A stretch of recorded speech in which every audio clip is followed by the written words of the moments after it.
আলাইকুম, কেমন আছেন সবাই? আজ আপনাদের জন্য নিয়ে এসেছি খুব সহজে তৈরি করা মজাদার মুরগির মাংসের ঝোল। তাহলে চলুন আর দেরি না করে শুরু করা যাক। প্রথমে মুরগির মাংস ভালো করে ধুয়ে একটি ননস্টিক কুকারে নিয়ে নিব। এরপর 1 চা চামচ মরিচের গুঁড়া, 1 চা চামচ হলুদের গুঁড়া এবং 1 চা চামচ লবণ দিয়ে ভালোভাবে মেখে নিব। এবার একটি কড়াইয়ে পরিমাণ মতো তেল গরম করে মশলা মাখানো মুরগির টুকরোগুলো দিয়ে হালকা লালচে হয়ে আসা পর্যন্ত ভেজে নিব। 2 পাশ সমানভাবে ভাজা হয়ে গেলে তুলে রেখে দিব।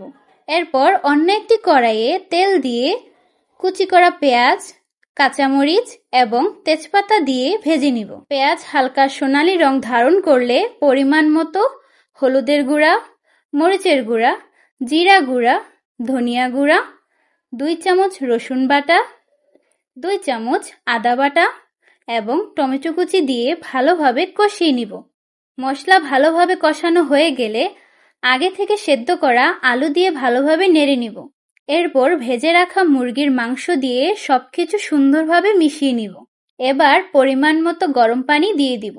সঙ্গে দারুচিনি, এলাচ, লবঙ্গ এবং কয়েকটি গোলমরিচ দিয়ে ঢেকে মাঝারি আঁচে রান্না করব। ঝোল ফুটে উঠলে কুচি করা ধনেপাতা ছিটিয়ে আরও 2-3 মিনিট ঢেকে রান্না করব। এরপর ঢাকনা খুলেই দেখুন, আহা কি দারুণ রং আর অসাধারণ সুগন্ধ! আমাদের মজাদার মুরগির মাংসের ঝোল একেবারে পরিবেশনের জন্য প্রস্তুত।